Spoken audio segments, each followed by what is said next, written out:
का next chapter, जैसा पिछला चैप्टर हम लोगों ने समाप्त किया और पिछला चैप्टर हम लोगों का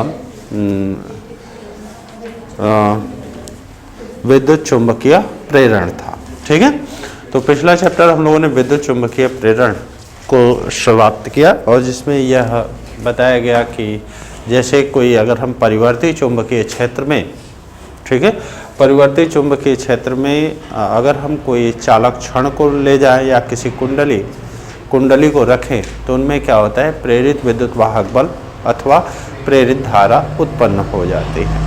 ठीक है, तो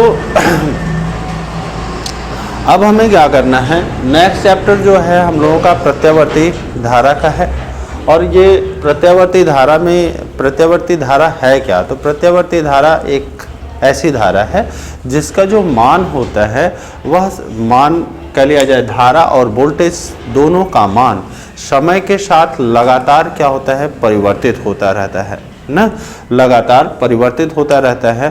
तो उस धारा को हम क्या कहते हैं, प्रत्यावर्ती धारा कहते हैं। ठीक है, उस धारा को हम क्या कहेंगे, प्रत्यावर्ती धारा कहेंगे। इसमें देखेंगे जैसा कि मतलब अगर हम क्या करें कि प्रत्यावर्ती कोई एक समान चुंबकीय क्षेत्र है, ठीक है, और एक समान चुंबकीय क्षेत्र में अगर हम कोई धारावाही कुंडली, ठीक है, या कोई कुंडली को हम क्या करें, घुमाएं, तो किसी कोणीय वेग से हम क्या कर रहे हैं, उसको घुमा रहे हैं, तो कुंडली के सिरों पर उत्पन्न प्रेरित विद्युत वाहक बल का मान क्या होगा। ठीक है, तो उत्पन्न प्रेरित विद्युत वाहक बल का मान देखेंगे। ठीक है, तो जैसे मान लीजिए कि हमारा ये एक समान चुंबकीय क्षेत्र है B, ठीक है, ये एक समान चुंबकीय क्षेत्र है।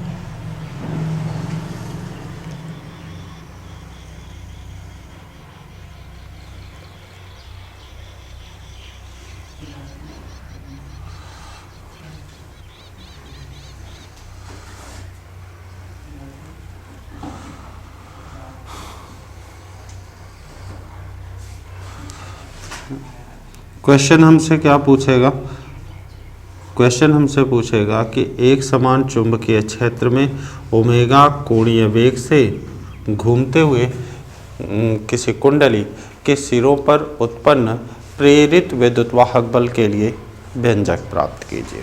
ठीक है, प्रेरित विद्युत वाहक बल के लिए व्यंजक प्राप्त कीजिए। यह कुंडली आपके आयताकार भी हो सकती है और वृत्ताकार भी हो सकती है। ठीक है, तो हम क्या कर रहे हैं कि एक आयताकार कुंडली कंसीडर कर रहे हैं। ठीक है, आयताकार कुंडली कंसीडर कर रहे हैं, मान रहे हैं कि ये हमारा कोई आयताकार कुंडली है।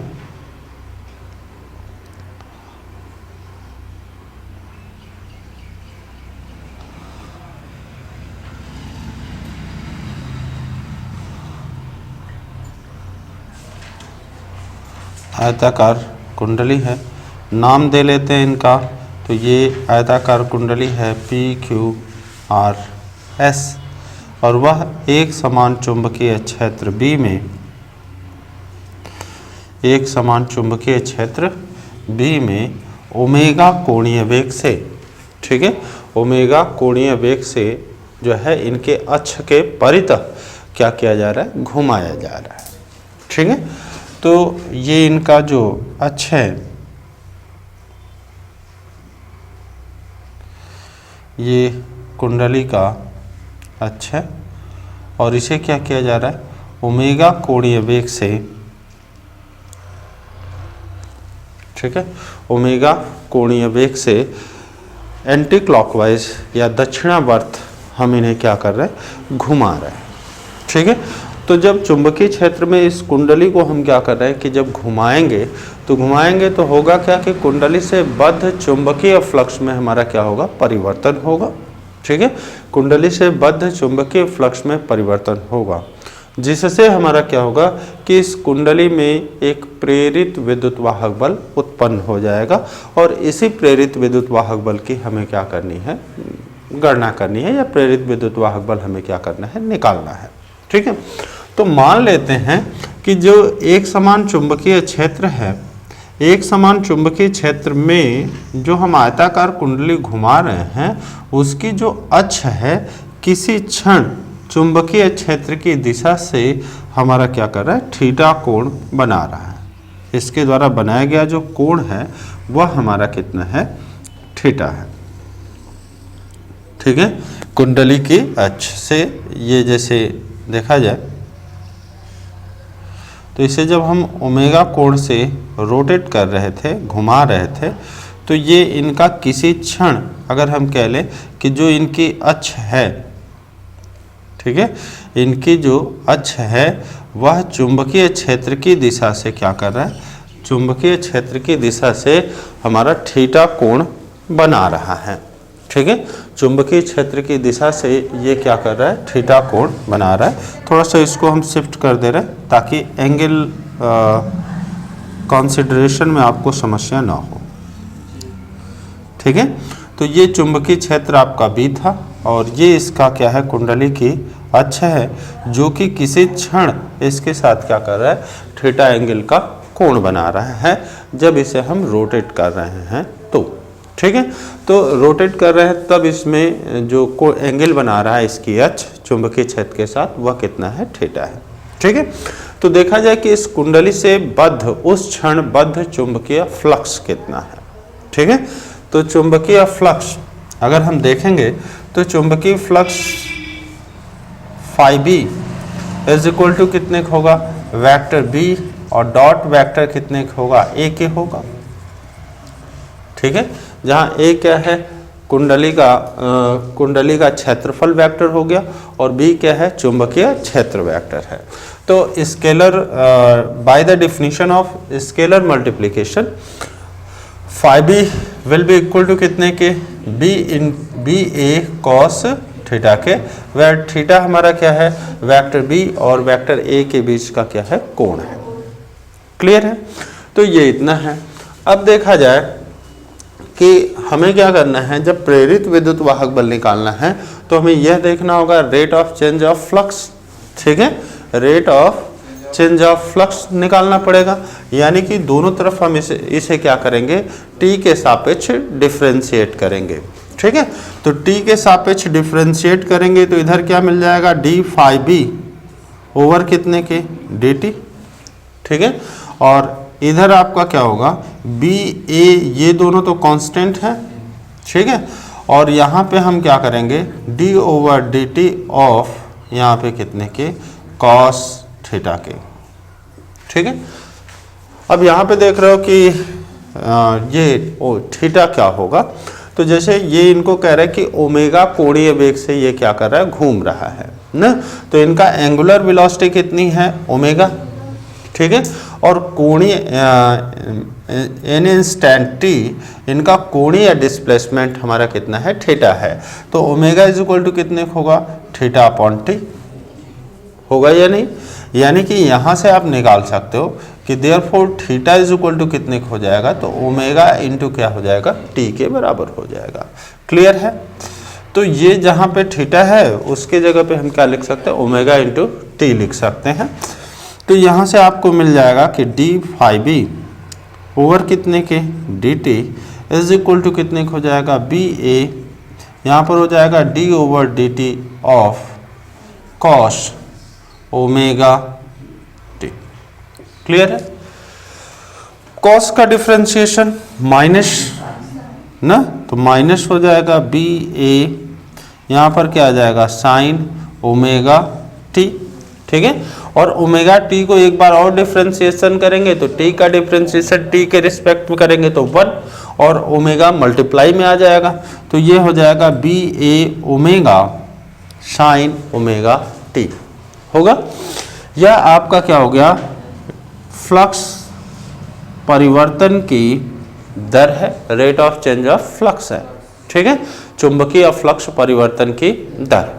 क्लियर, अगर हम यह कहें कि कुंडली में फेरों की संख्या हमारी कितनी है, n है, अगर इनकी फेरों की संख्या क्या हो, n हो, तो आपका फ्लक्स परिवर्तन कितना हो जाएगा, तो फ्लक्स परिवर्तन या छोड़ो जाने दो। तब अगर हम बात कर ले फैराडे के नियम से ना, तो अगर हम फैराडे के नियम से बात करते हैं तो कुंडली में उत्पन्न जो प्रेरित विद्युत वाहक बल होता है E, वह कितने के बराबर होता है? तो E इज इक्वल टू होता है माइनस n इंटू यहाँ पर होता है डी फाई बी ओवर कितने के? dt के।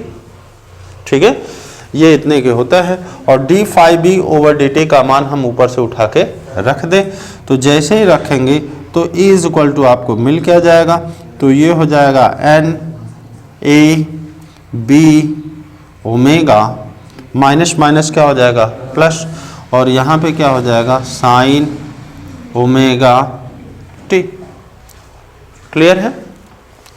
तो ये क्या होगा कि कुंडली के सिरों पर उत्पन्न प्रेरित विद्युत वाहक बल है और प्रेरित विद्युत वाहक बल E इज इक्वल टू कितने के? N A B sine omega T के होगा। क्लियर? अब आगे बढ़ते हैं। यदि हम कह ले कि जो है कुंडली का तल जो है वह क्या है? चुंबकीय क्षेत्र के लंबवत है, जस्ट ऐसे। ठीक है, मतलब ये हमारा जो हथेली है वो मान लीजिए हमारा कुंडली का तल है और चुंबकीय क्षेत्र हमारा ये पेन ऐसे। ठीक है, इस तरीके से।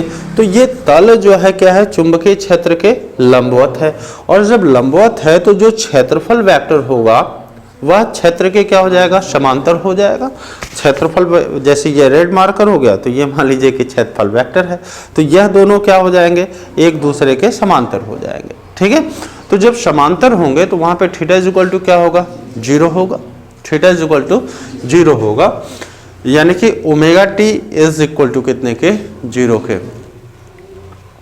ठीक है, तो तब आप अगर देखें तो यहाँ पे आपका हो कितने की जाएगा?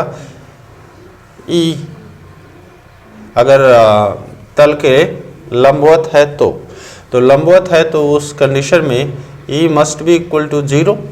ठीक है, और यहाँ पे अगर देखा जाए कि साइन ओमेगा टी, अगर ये कह ले कि तल जो है चुंबकीय क्षेत्र के क्या है? समांतर है। तल क्या हो जाए? चुंबकीय क्षेत्र के समांतर हो जाए तो थीटा इज इक्वल टू क्या हो जाएगा? 90 डिग्री हो जाएगा, क्योंकि जो क्षेत्रफल वेक्टर होगा वह चुंबकीय क्षेत्र के साथ क्या करेगा? 90 डिग्री का कोण बनाएगा, और 90 डिग्री का कोण बनाएगा तब ये जो 90 डिग्री का कोण बनाएगा तो साइन 90 भाई omega T is equal to क्या हो जाएगा? 90 डिग्री हो जाएगा, और 90 डिग्री होगा तो sine omega T is equal to कितने का होगा? 1 के होगा, जो कि इसका क्या है? मैक्सिमम वैल्यू है। जो इनका क्या है? मैक्सिमम वैल्यू है। और मैक्सिमम वैल्यू को हम ये डिनोट करते हैं कि E इज इक्वल टू कितने का होगा? E नॉट के होगा। E इज इक्वल टू कितने के? E नॉट के। तो यहाँ से आपको मिलेगा क्या? E naught is equal to कितने हो जाएगा? तो ये हो जाएगा एन ए बी ओमेगा, और साइन 90 का मान 1 है ना, तो which will be equal to कितने के? एन ए बी ओमेगा हो जाएगा। तो जहाँ एन ए बी ओमेगा है उसकी जगह पे हम इसमें क्या लिख सकते हैं? तो इनकी जगह पे हम ई नॉट लिख सकते हैं। ठीक है, ई नॉट लिख सकते हैं। तो हमारा इक्वेशन तब आपको क्या मिल जाएगा? इक्वेशन मिल जाएगा कि E इज इक्वल टू क्या हो गया? ई नॉट साइन ओमेगा टी हो जाएगा। ठीक है, ई नॉट साइन ओमेगा टी हो जाएगा। यह हमारा क्या है? यह आपका कुंडली के सिरों पर उत्पन्न प्रेरित विद्युत वाहक बल है। और यहाँ पे आप देखोगे ना कि जो प्रेरित विद्युत वाहक बल का मान समय पर डिपेंड कर रहा है, जैसे जैसे टाइम चेंज हो रहा है, वैरी कर रहा है, उसी तरीके से विद्युत वाहक बल का मान भी क्या हो रहा है? चेंज हो रहा है। तो इसलिए इस जो प्रेरित विद्युत वाहक बल को हम क्या कह सकते हैं? तो इस प्रेरित विद्युत वाहक बल को हम कह सकते हैं प्रत्यावर्ती प्रेरित विद्युत वाहक बल ना, या इसी को हम आगे चल करके वो करेंगे, इसी इक्वेशन को प्रत्यावर्ती वोल्टेज में कैसे लिखेंगे? तो जहाँ E है वहाँ पे हम क्या लिख देंगे? V लिख देंगे, और जहाँ E नॉट है उनके स्थान पे V नॉट लिख देंगे। तो वह इक्वेशन जो बताएगा वह किसका बताएगा? प्रत्यावर्ती वोल्टेज का बताएगा। ठीक है, और अगर प्रत्यावर्ती धारा की बात होगी तो जहाँ पे E है वहाँ पे I ना वो लिख दें, तो आपको इक्वेशन कुछ ऐसे मिल जाएगा कि अगर प्रत्यावर्ती वोल्टेज का लिखना होगा तो V इज इक्वल टू कितने हो जाएगा, तो V इज इक्वल टू हो जाएगा V not sign omega T, ठीक है। और अगर प्रत्यावर्ती धारा की बात करेंगे तो I इज इक्वल टू क्या हो जाएगा, I not sign omega T, ठीक है। तो ये जो इक्वेशन है यह आपका कहलाता है प्रत्यावर्ती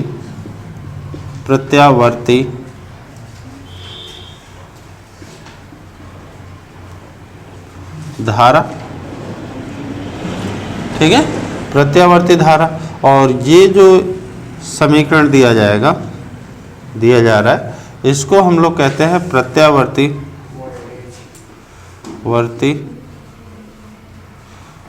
वोल्टेज, और ये आपका क्या हो गया, प्रत्यावर्ती प्रेरित विद्युत वाहक बल, प्रेरित विद्युत वाहक बल, ठीक है। अब थोड़ा सा ध्यान देते हैं, अगर हम इनमें ग्राफ खींचें कि प्रत्यावर्ती वोल्टेज और विद्युत ये कह लिया जाए समय में ना, और प्रत्यावर्ती विद्युत वाहक बल में हम ग्राफ खींचते हैं तो इनका ग्राफ हमें किस तरीके से मिलता है। सपोज करते हैं जैसे कि यह चुंबकीय क्षेत्र में जो हमारा कुंडली है, आयताकार लूप जो है, वह आयताकार लूप का जो तल है वह क्या है, चुंबकीय क्षेत्र के क्या है, समांतर है। तल क्या है, इनके समांतर है। तो समांतर होने का मतलब कि क्षेत्रफल वेक्टर जो होगा, तल का जो क्षेत्रफल वेक्टर होगा वह चुंबकीय क्षेत्र के क्या होगा, लंबवत होगा, ठीक है, लंबवत होगा। तो उस कंडीशन में E will be equal to कितने के, मैक्सिमम ना, और वह कितने के बराबर होगा, E नॉट के बराबर होगा। या इनिशियल अगर हम ऐसे रखते हैं, ठीक है, जब ऐसे रखा चुंबकीय क्षेत्र के, यानी कि तल जो है चुंबकीय क्षेत्र के क्या है, लंबवत है, ठीक है, लंबवत है, तो उस कंडीशन में जो क्षेत्रफल वेक्टर होगा वह चुंबकीय क्षेत्र वेक्टर के क्या होगा, समांतर होगा। और समांतर होगा तब आपका थीटा इज इक्वल टू क्या हो गया, 0, और 0 हो गया तो उस कंडीशन में प्रेरित विद्युत वाहक बल आपका क्या हो जाएगा, 0 हो जाएगा, मतलब यहाँ पर मिलेगा, ठीक है। अब अगर इसको आप क्या करो कि इसको ऐसे, पहले ऐसे था, अब आपने क्या किया, इसे 90 डिग्री घुमा दिया। जब 90 डिग्री घुमाया तो जो क्षेत्रफल वेक्टर होगा ना, वह चुंबकीय क्षेत्र वेक्टर के क्या हो जाएगा, लंबवत हो जाएगा। और लंबवत हो जाएगा उस कंडीशन में थीटा इज इक्वल टू कितने के, 90 डिग्री। और 90 डिग्री होगा तो प्रेरित विद्युत वाहक बल क्या होगा, मैक्सिमम मान को प्राप्त करेगा। तो मैक्सिमम मान को प्राप्त करेगा तो यहाँ पे सपोज कर लेते हैं कि ये इनका मैक्सिमम मान है और वह है कितना, E नॉट है, ठीक है, E नॉट है। तो यह क्या करेगा कि ये यहाँ पर होगा कितने एंगल पर, यहाँ पर π/2 पर, ठीक है, π/2 पर, ठीक है। अब इसको क्या करें कि जैसे ऐसे घुमाया, पहले ऐसे था, उसको हमने क्या किया, ऐसे घुमाया इस तरीके से, सॉरी ऐसे था, ठीक है, ऐसे था, फिर हमने क्या किया, इस तरीके से घुमाया, 90 डिग्री घुमाया, फिर इसको हम क्या कर रहे हैं, फिर घुमा दें, ठीक है, और ऐसे घुमाया तो इसका मतलब क्या हो गया, 180 एंगल हो गया, 180 डिग्री हो गया। और 180 डिग्री हो गया तो साइन 180 का मान क्या होता है, 0 डिग्री, 0 होता है। साइन 180 अंश का मान क्या होता है, 0 होता है। तो 0 होता है तो फिर क्या हो जाएगा, प्रेरित विद्युत वाहक बल हमारा क्या आ जाएगा, 0 आ जाएगा, यहाँ पर क्लियर, 0 आ जाएगा। फिर आप इसे 270 डिग्री घुमाओगे, तो जब 270 डिग्री घुमाया तो उस कंडीशन में क्या हो जाएगा कि 200 यहाँ पे आपका 180 है, ठीक है, 180 डिग्री। फिर अगर आप इसे 270 डिग्री घुमाते हो तो 270 डिग्री घुमाते हो तो साइन 270 डिग्री का मान -1 होता है, और -1 होगा तब यहाँ पे E का मान क्या हो जाएगा, -E नॉट हो जाएगा। मतलब यह विपरीत दिशा में निगेटिव साइन में आ जाएगा, ठीक है, विपरीत दिशा में क्या होगा, निगेटिव साइन के साथ होगा, मतलब यहाँ पे होगा, ठीक है, ये इस तरीके से होगा। फिर इनको क्या करो कि 270 से फिर 90 डिग्री और डिस्प्लेस करो, तो जब इनको और घुमाओगे तो यह क्या हो जाएगा, तब जब 360 डिग्री घूम गया तो 360 डिग्री घूमने पर क्या 360 लिखो चाहे 0 डिग्री लिखो, दोनों का मतलब तो वही है। और साइन 0 का मान फिर क्या होता है 0, तो प्रेरित विद्युत वाहक बल क्या हो जाएगा 0 हो जाएगा। तो इस तरीके से प्रेरित विद्युत वाहक बल देखेंगे तो ऐसे, ठीक है। प्रेरित विद्युत वाहक बल आपका इस तरीके से वैरी कर रहा है।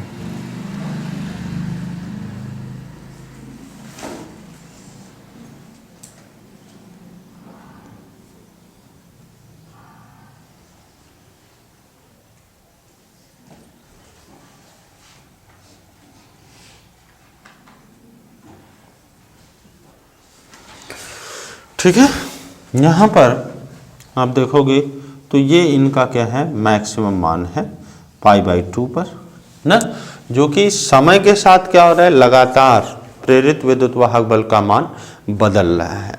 तो चूंकि जो प्रेरित विद्युत वाहक बल का मान है समय के साथ लगातार बदल रहा है, इसलिए इस विद्युत वाहक बल को हम क्या कहेंगे, प्रेरित विद्युत वाहक बल को प्रत्यावर्ती विद्युत वाहक बल कहते हैं।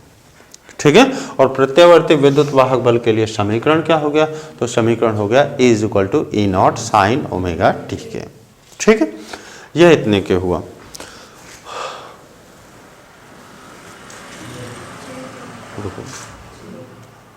वो कराया था कि प्रेरित विद्युत वाहक बल का जो मान होगा वह हमारा E = कितने होगा, E0 sin ωt के होगा।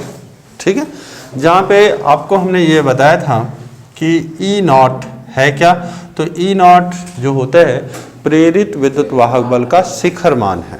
ठीक है, मतलब पीक वैल्यू या कह सकते हो मैक्सिमम वैल्यू भी कह सकते हो, या इसे एम्पलीट्यूड भी कह सकते हो कि यह इसका क्या है आयाम है।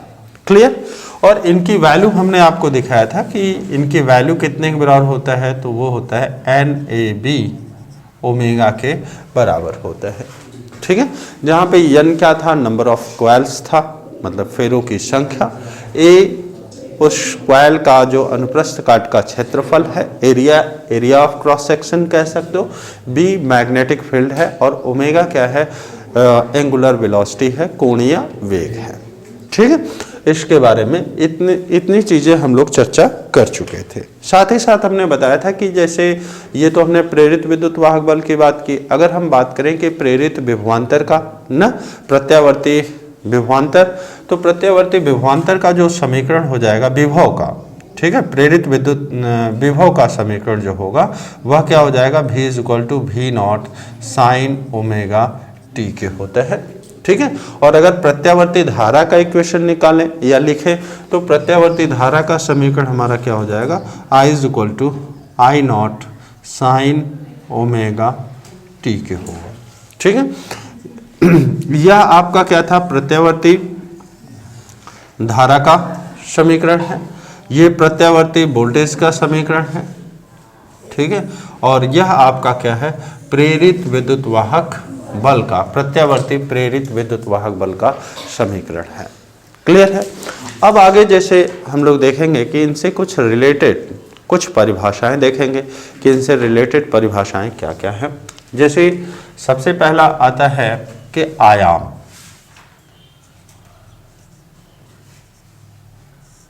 ठीक है, आयाम, या इसी को आप कहते हो एम्पलीट्यूड कहते हो। ठीक है, आयाम का क्या है, आयाम जैसे आप दोलन गति में देख रहे थे, तो दोलन गति में क्या होता था कि जो दोलन करने वाली वस्तु है अपने मध्यमान स्थिति से एक ओर जितनी अधिकतम दूरी क्या करता है, तय करता है, वह आपका क्या कहलाता है, उस दोलन का आयाम कहलाता है। ठीक है, यहाँ पे जो प्रत्यावर्ती आपका विद्युत वाहक बल है या प्रत्यावर्ती धारा है ना, यह क्या करता है, इसका जो यह है कर्व है वो ज्यावक्री होता है ना। ज्यावक्री होने का मतलब यह है कि साइन का ग्राफ जो अगर आप देखेंगे तो साइन का ग्राफ कुछ इस तरीके से बनता है।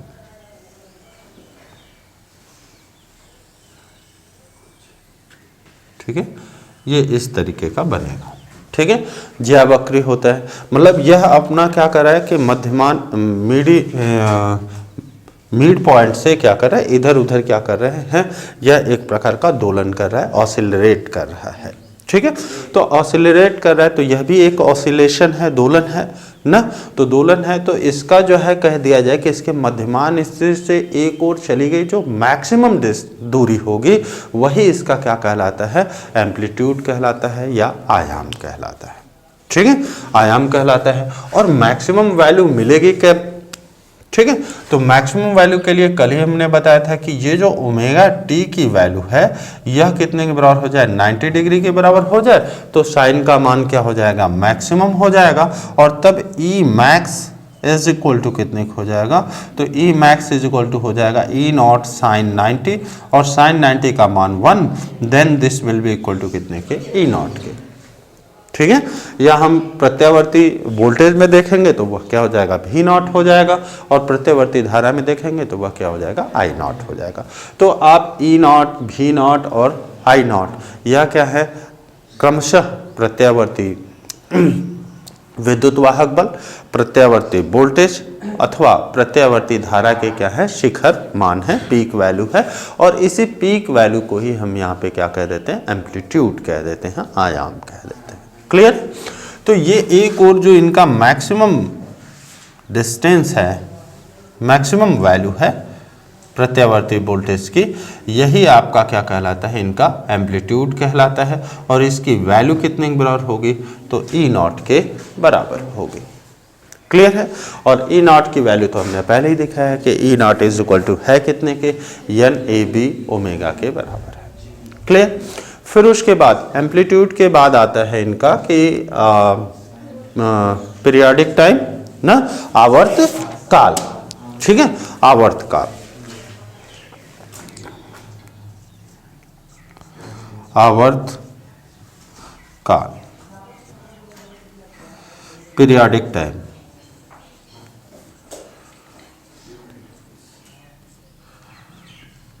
ठीक है, तो पीरियोडिक टाइम का मतलब क्या हुआ कि ये जो ऑसिलरेटरी मोशन हो रहा है, दोलन गति हो रही है ना, तो इनमें क्या है कि ये अपना एक चक्कर कंप्लीट करने में, एक चक्कर कंप्लीट करने में जितना समय लेते हैं वही आपका क्या कहलाता है, इसका आवर्त काल कहलाता है। ठीक है, अब एक चक्कर कंप्लीट कहाँ से कहाँ तक होगा, तो भैया ये यहाँ से दोलन करना शुरू करे, ठीक है, और ये दोलन करता हुआ वापस वहीं तक आ जाए।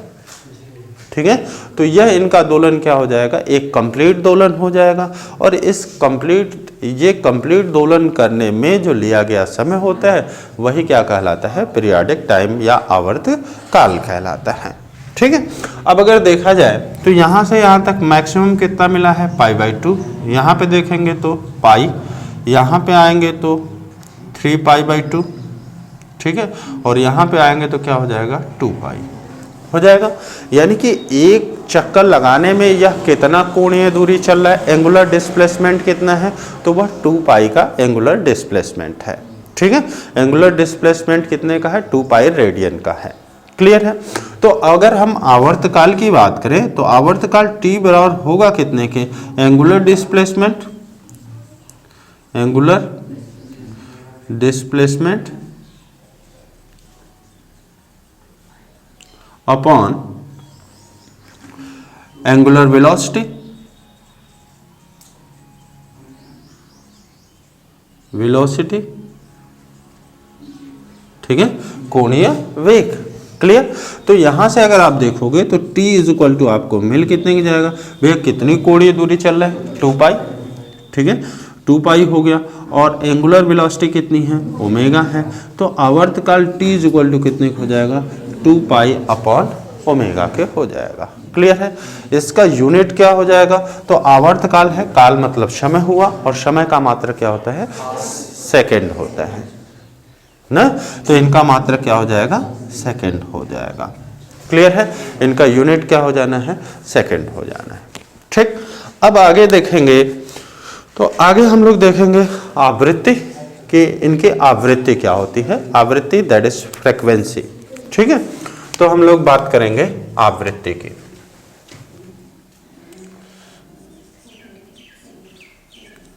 आवृत्ति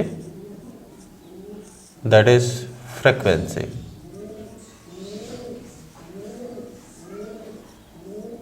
ठीक है, फ्रीक्वेंसी के बारे में हम लोग बात करेंगे। ठीक है, ये फ्रीक्वेंसी है क्या? तो फ्रीक्वेंसी आपका है क्या कि एक सेकंड में, ठीक है, एक सेकंड में यह जितने कंप्लीट दोलन ऑसिलेशन कंप्लीट करता है वह आपका क्या कहलाता है? इनका आवृत्ति कहलाता है। ठीक है, कहने का मतलब कि number of complete oscillation in unit time, ठीक है, in unit time is known as frequency. ठीक, तो फ्रीक्वेंसी का मतलब हुआ कि आपका एक सेकंड में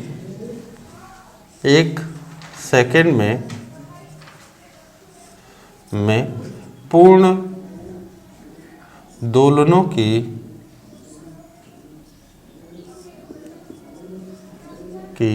संख्या, पूर्ण दोलनों की संख्या आपका क्या कहलाएगा? फ्रीक्वेंसी कहलाएगा, आवृत्ति कहलाएगा। ठीक है, आवृत्ति कहलाएगा। तो जैसे अगर कहा जाए कि t सेकंड में, अगर हम बात करें कि t सेकंड में दोलनों की संख्या कितनी है? एक है। ठीक है, एक साइकिल कंप्लीट कर रहा है। क्लियर है? तो अगर हम कहें कि 1 सेकंड में ना, तो 1 सेकंड में क्या हो जाएगा? 1/t हो जाएगा। इतना ही साइकिल तो कंप्लीट करेगा। तो ये कहने का मतलब कि एक सेकंड में दोलनों की संख्या ही आपकी क्या कहलाती है? इनकी फ्रीक्वेंसी कहलाती है। और इस फ्रीक्वेंसी को हम किससे प्रदर्शित करते हैं? तो यफ से प्रदर्शित करते हैं, कहीं कहीं यन से भी डिनोट करते हैं। ठीक है, तो अब इसे हम यफ से डिनोट कर रहे हैं, तो frequency F is equal to होगा कितने के? तो एफ इज इक्वल टू हो जाएगा 1 कितने के? टी के, 1/t के। अच्छा, अभी जस्ट आपने प्रूफ किया है कि t बराबर है कितना? तो t बराबर आपको अभी जस्ट बताया गया है कि यह कितने के बराबर है? 2π/ω के है। तो आप चाहो तो t के जगह पे 2π/ω भी रख सकते हो। तो f इज इक्वल टू क्या हो जाएगा? ये हो जाएगा, ओमेगा ऊपर चला जाएगा तो ओमेगा अपॉन कितने का हो जाएगा? 2π के हो जाएगा। ठीक है, तो यह आपका क्या है? फ्रीक्वेंसी है, आवृत्ति है।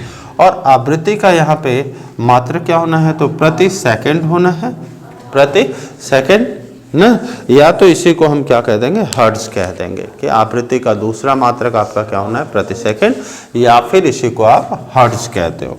क्या कहते हो? हर्ट्ज कहते हो।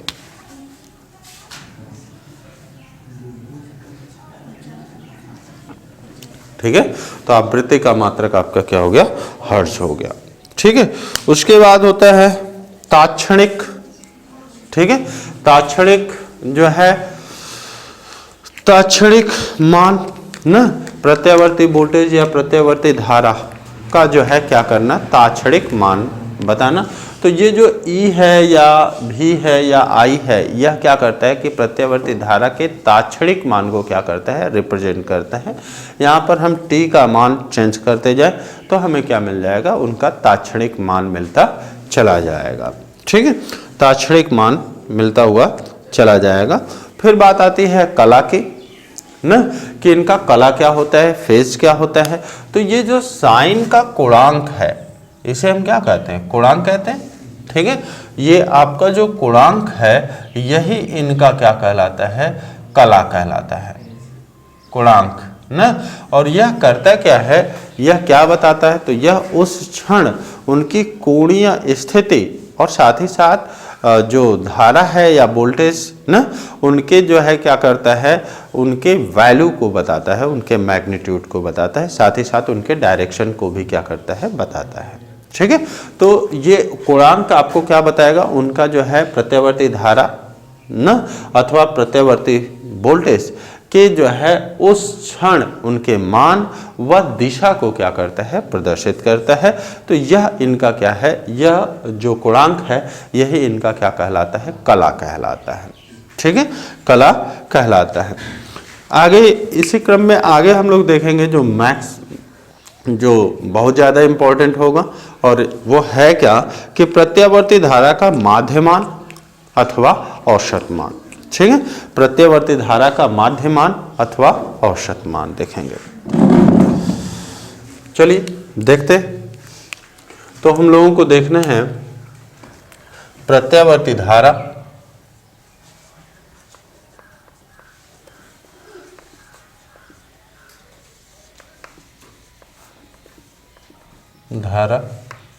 का माध्यमान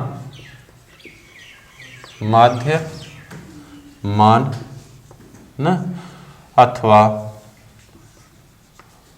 औसत मान।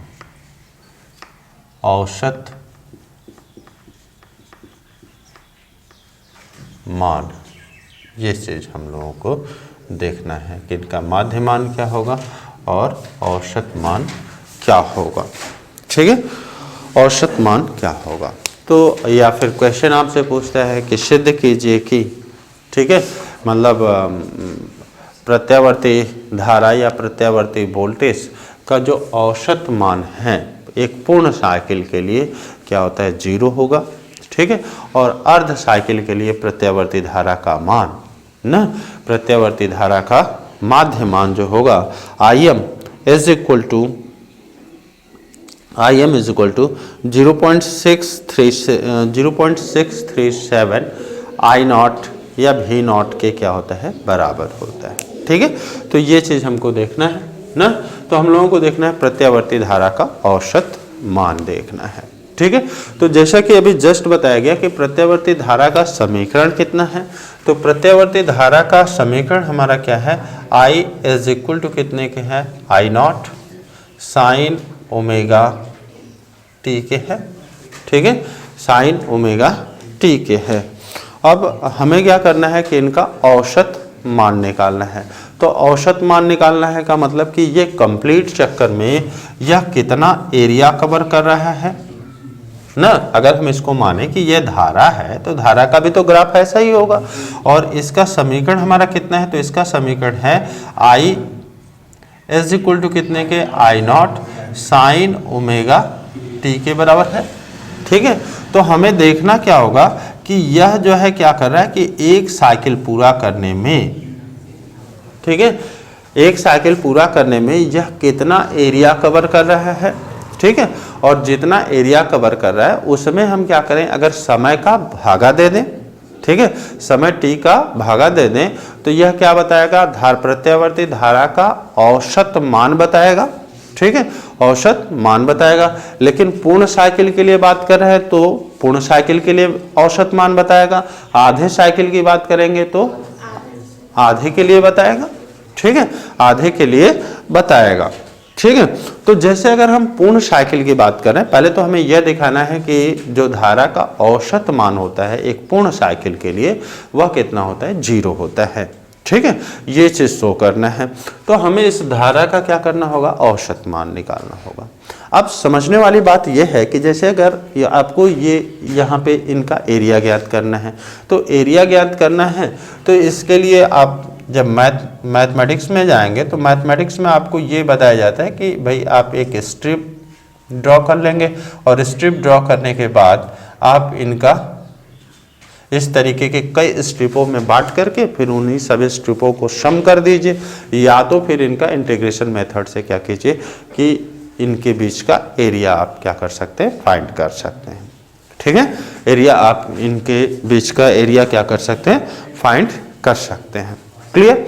तो अगर हम बात करें कि इनका एरिया होगा कितने के बराबर ना, एरिया सॉरी मतलब धारा का कुल मान ना, तो धारा का कुल मान या औसत मान जो होगा पूर्ण साइकिल के लिए Im वो होगा कितने के, तो Im बराबर होगा इंटीग्रेशन ऑफ कितने के, I इंटू कितने के, I इंटू आपका हो जाएगा dt, चूंकि टाइम के रिस्पेक्ट में कर रहे हैं ना, ये dt और अपॉन कितने के, टोटल टाइम ना, टोटल टाइम, और टोटल टाइम है कितने के, तो टोटल टाइम को आप यहाँ पे लिख लीजिए dt लिख लीजिए। अच्छा किसके लिए निकाल लो, पूर्ण साइकिल के लिए निकाल लो। तो पूर्ण साइकिल के लिए निकाल लो तो यहाँ पे समय कितने का है भैया, 0 से t तक ना, 0 से t तक। तो यहाँ पे जहाँ t क्या है, इनका पीरियाडिक टाइम है, तो यहाँ पे 0 से t ये आपकी क्या हो जाएगी, लिमिट हो जाएगी। क्लियर, क्लियर है, कोई दिक्कत तो नहीं ना। ठीक, अब ये बराबर आएगा कितने के, तो यह इक्वल टू आएगा, ध्यान देना, ये 0 से t टोटल टाइम है एक साइकिल में, तो ये कैपिटल T के बराबर आ जाएगा। तो हम इनको लिख सकते हैं कि 1/t लिख सकते हैं, और I की वैल्यू यहाँ से रखी जाए तो I की वैल्यू अगर इंटीग्रेशन में रखते तो लिमिट हो जाएगा 0 से t, और I की वैल्यू कितनी है, I0 साइन ओमेगा t और इंटू कितने के, dt के। क्लियर है। अच्छा t की वैल्यू कितनी है, अगर हम देखें तो t बराबर हमने अभी जस्ट बताया था कि t इज इक्वल टू कितने होता है, 2 पाई अपॉन ओमेगा के होता है। क्लियर है, 2 पाई अपॉन ओमेगा के होता है। तो यहाँ से हम इनकी वैल्यू रख दें तो यह बराबर होगा कितने के, तो यह बराबर हो जाएगा 1 अपॉन, ये हो जाएगा 2 पाई बटे में ओमेगा, इंटीग्रेशन लिमिट 0 से 2 पाई अपॉन ओमेगा, इतना हो गया। यहाँ पे हो गया I0, यहाँ पे हो गया साइन ओमेगा t इंटू कितने के, dt के। क्लियर है, कोई दिक्कत हो तो बताइएगा। ठीक, अब ये I0 क्या है, कांस्टेंट है, पीक वैल्यू है, अब इससे मैक्सिमम नहीं हो सकता, तो ये I0 को हम क्या कर सकते हैं, बाहर कर सकते हैं, और ये बटे के बटे में है तो ये पलट जाएगा। तो यहाँ पे आपको क्या मिल जाएगा कि ओमेगा अपॉन कितने हो जाएगा, 2 पाई, और ये आपका I0 क्या हो गया, बाहर आ गया। क्लियर। अच्छा अगर हम इंटीग्रेशन करें कि ये इंटीग्रेशन में क्या बचा, साइन ओमेगा t इंटू कितने के, dt, और यहाँ पे लिमिट क्या है, 0 से 2 पाई तक। क्लियर। तो ये देखो ध्यान देना कि जैसे अगर हम इंटीग्रेशन करते हैं ना कि, अच्छा वो ठीक है उसको लिख दे रहा हूँ, ठीक है, तो ये हो गया। क्लियर। अब अगर हम बात करें कि इंटीग्रेशन में अगर ये होता है कि साइन nx हो जाए इंटू कितने हो जाए, dx के, तो इसका जो इंटीग्रेशन होता है वह आपका होता कितने के बराबर है, तो वह बराबर होता है कि माइनस, यहाँ पे हो जाएगा cos x, cos nx हो जाएगा, और अपॉन में कितने के आ जाएगा, n के आ जाएगा। क्लियर। और प्लस इंटीग्रेटिंग कांस्टेंट होता है, लेकिन वो इंडेफिनिट इंटीग्रल के लिए होता है, डेफिनेट इंटीग्रल में हम c का यूज नहीं करेंगे, और ये हमारा क्या है, डेफिनेट इंटीग्रल है। क्लियर है। तो यहाँ से अगर हम इनका इंटीग्रेशन करें तो देखिए क्या मिलेगा, तो यहाँ पे हो जाएगा ओमेगा, यहाँ पे हो गया 2 पाई, ये हो गया I0 ना, यहाँ पे कितना आया माइनस, तो माइनस को बाहर लिख दे रहा हूँ, ठीक है, ठीक है। यहाँ पे कितने हो जाएगा, कॉस ओमेगा टी, ठीक है, और अपॉन में क्या आ जाएगा, ओमेगा, और लिमिट क्या हो जाएगा, 0 से 2 पाई अपॉन ओमेगा हो जाएगा। ठीक है। तो अब एक बार क्या करेंगे, अपर लिमिट रखेंगे, फिर माइनस चिन्ह, और फिर उसके बाद लोअर लिमिट। इस ओमेगा को हम इधर क्या कर सकते हैं, बाहर करेंगे, तो ओमेगा से ओमेगा क्या हो जाएगा, कट जाएगा। तो ये बाहर आपको आ क्या जाना है, तो बाहर आ जाएगा माइनस, यहाँ पे हो जाएगा I0 अपॉन 2 पाई। ठीक है। यहाँ पे आप रखोगे तो ये हो जाएगा कि कॉस, यहाँ पे ओमेगा इंटू टी के जगह पे रखना है, तो ये हो जाएगा 2 पाई अपॉन ओमेगा। क्लियर। फिर उसके बाद माइनस, और यहाँ पे आप रखोगे t के जगह पे 0, तो cos 0 हो जाएगा। भाई किसी का भी 0 में किसी का भी गुणा करे तो 0 हो जाएगा। ठीक है।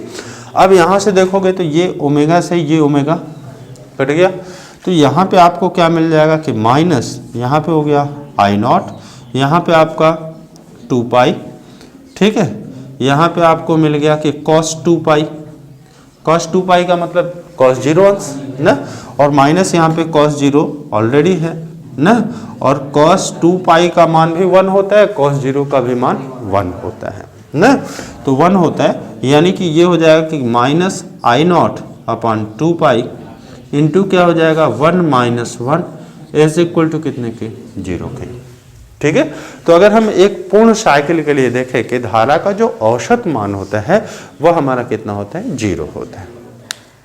ठीक है, औसत मान क्या होता है 0 होता है। तो क्वेश्चन आपसे ऐसे पूछ सकता है कि सिद्ध कीजिए या दिखाइए कि जो है प्रत्यावर्ती धारा का जो माध्य मान है या औसत मान है एक पूर्ण साइकिल के लिए 0 होता है। ठीक है, तो ये चीज़ हम लोगों ने प्रूफ कर रखा है। ठीक है, अब इसी के साथ में हम ये देखेंगे कि अर्ध साइकिल के लिए धारा का औसत मान कितना होता है या माध्य मान कितना होता है। ठीक है, तो चलिए आगे बढ़ते हैं, इसको मिटा दिया जाए। अभी आपने देखा है कि अर्ध एक पूर्ण साइकिल के लिए ना, अब आप अर्ध साइकिल के लिए ना, अर्ध चक्र के लिए आप क्या देखने जा रहे हो, धारा का औसत मान ना। अर्ध साइकिल के लिए धारा का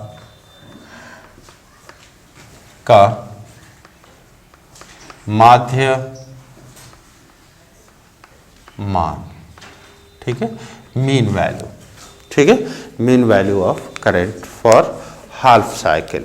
ठीक है, तो आधे चक्र की बात करनी है तो हमें ये वाला तो अब निकालना नहीं रहा, पहली बात ना, ये वाला निकालना नहीं रहा, मतलब हमारा केवल इतने से ही है ना, इतने से है।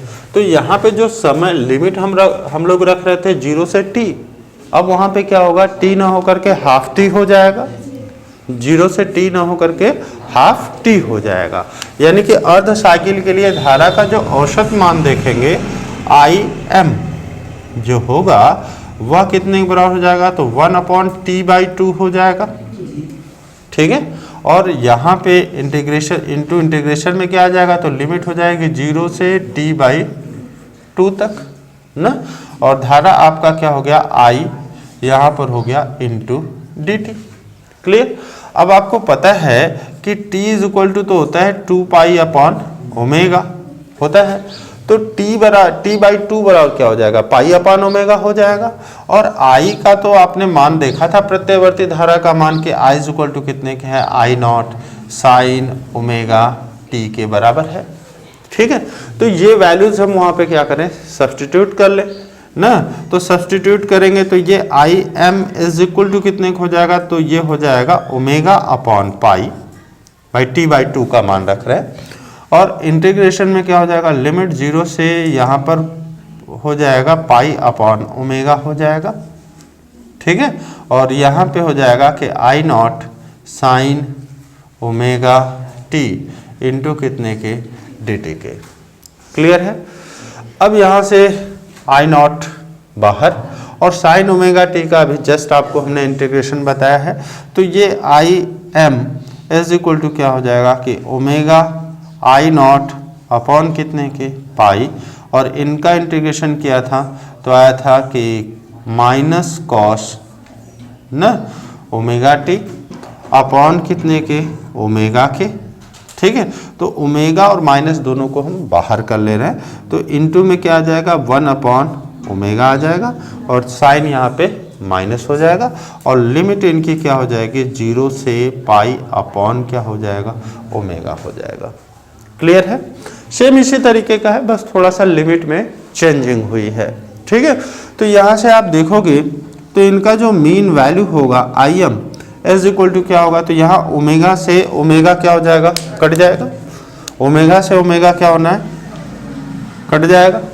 ठीक है, तो इधर आपको क्या मिल जाएगा, इधर आपको मिल जाएगा कि माइनस यहाँ पे क्या हो गया I0 अपॉन कितने के पाई के। ठीक है, और यहाँ पे अगर हम इनकी वैल्यू रखें तो हमें क्या मिल जाएगा कि कॉस, अगर t के जगह पे पाई अपॉन ओमेगा रखोगे तो ओमेगा से ओमेगा कट गया, बचेगा क्या पाई, ये बचेगा, माइनस क्या हो गया कॉस 0 डिग्री हो जाएगा। अब कॉस 0 डिग्री का मान 1 और कॉस पाई का मान -1 ना, ये इतना होता है। तो I M is equal to कितने हो जाएगा, तो I M is equal to हो जाएगा कि माइनस यहाँ पे हो जाएगा आई नॉट अपॉन कितने के पाई, इन ब्रैकेट क्या हो जाएगा minus one, minus one, one one मिल के 2 हो गया, और माइनस माइनस का गुणा हुआ तो प्लस हो जाएगा, यानी कि ये आ कितने की जाएगा, तो 2 अपॉन पाई आई नॉट के बराबर हो जाएगा।